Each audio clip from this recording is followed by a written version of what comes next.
नमस्कार दोस्तों, पुनः आज आपका हार्दिक स्वागत है।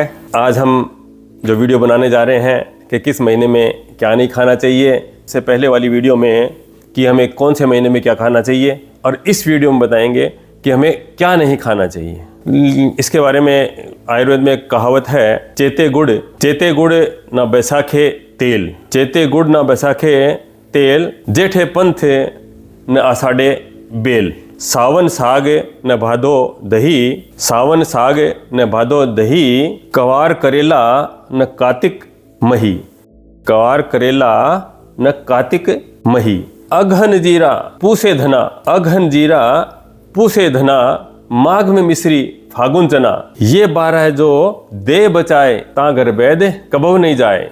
ये कहावत बहुत ही सुंदर है, कई बार सुनी भी है, लेकिन इसके बारे में अगर हम जानते हैं तो हम इसके अनुसार चलते हैं तो हमारे जीवन में खुशहाली आती है, हमारा शरीर स्वस्थ रहता है। चैत में गुड़ नहीं खाना चाहिए, क्यों? क्योंकि गुड़ की तासीर गर्म होती है और गर्मी शुरू होती है।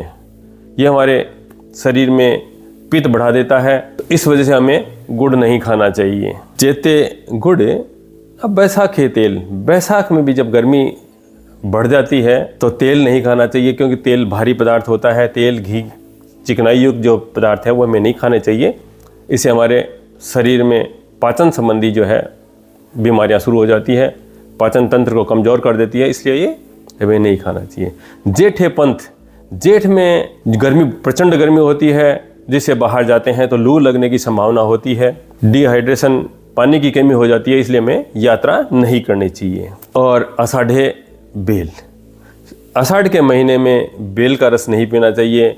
जो बेल का रस हम पहले बैसाख में बताया था, बैसाख में पीना चाहिए और आषाढ़ में नहीं पीना चाहिए, क्योंकि गर्मी बढ़ जाती है और इसलिए हमें ये बेल का रस नहीं पीना चाहिए। चेते गुड़ न बैसाखे ते, जेठे पंथे न आषाढ़े बेल, सावन साग न भादो दही। सावन के महीने में हरी हरी सब्जी उगती है, खूब बढ़िया बढ़िया उगती है, और उनमें क्या है, कीड़े भी पैदा हो जाते हैं और साथ साथ में घास भी उगती है, जो कई विषैली घासें होती है वो भी हमारे सब्जी के साथ में कट जाती है और हमारे पाचन तंत्र को गड़बड़ कर सकती है, जिससे हमें मलेरिया वगैरह होने की संभावना रहती है। इसलिए सावन में साग हरा नहीं खाना चाहिए। भादों में दही नहीं खाना चाहिए, क्यों कि भादों में बैक्टीरिया पैदा हो जाते हैं दही के अंदर, जो कि विषैले होते हैं, हमारे शरीर के लिए नुकसानदायक होते हैं, इसलिए हमें भादों में दही नहीं खाना चाहिए। कवार करेला ना कार्तिक मही, कवार करेला ना कार्तिक मही। वास्तव में कवार का महीना है, इसमें गर्मी और सर्दी आने शुरू हो जाती है। कवार करेला, और करेला खुद ठंडा होता है, इसकी तासीर जो ठंडी होती है वो हमारे शरीर के लिए नुकसानदायक होता है, और इसमें एक मेलन फ्लाई नामक एक कीटाणु पैदा होता है, वो भी हमारे स्वास्थ्य के लिए नुकसानदायक होता है, इसलिए करेला नहीं खाना चाहिए।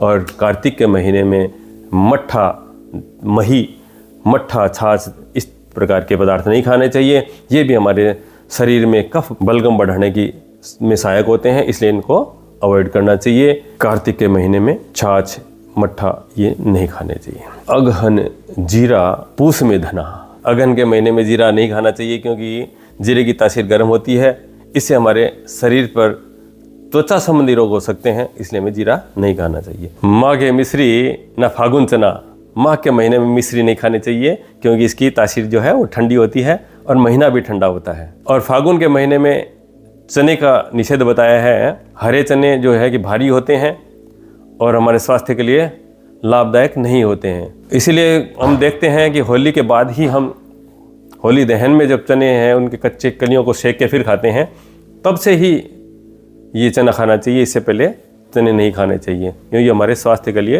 हानिकारक होते हैं।